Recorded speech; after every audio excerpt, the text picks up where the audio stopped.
Okay, Chapter 10 is about dispositions of property and how you handle gains and losses and how you characterize them.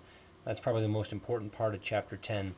Um, so, starting in Learning Objective 1, we just talk about how to calculate a gain or a loss on the sale of an asset. I don't think this is going to be overly complicated for you to calculate the amount. Like I said, it's figuring out the character of the gains and losses is going to be the tricky part. So you start by looking at or figuring out what's the amount realized on a sale of an asset. The amount realized is just the sum of all of the value that you get for the asset, essentially the selling price.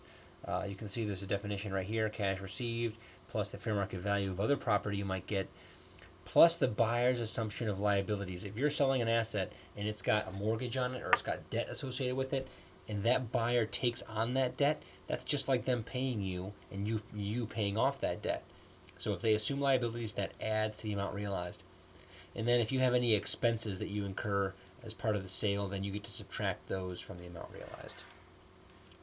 So here's an example: cash received, you get these securities also, plus then minus a commission that you paid. So there's an amount realized. So the amount realized minus the adjusted basis is your gain or loss. So adjusted basis is important to know too.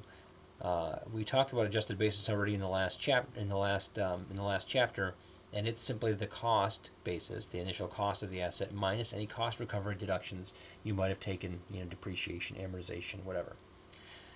So here is a calculation of adjusted basis on an asset that cost $260. Here's depreciation deductions. Accumulated depreciation is the sum. There's your adjusted basis. So the realized gain or loss on disposition then is just the amount realized minus the adjusted basis. So on the examples above, amount realized, adjusted basis, gain. Okay? So that's how you figure out the amount of the gain. Next, we'll move on to character issues.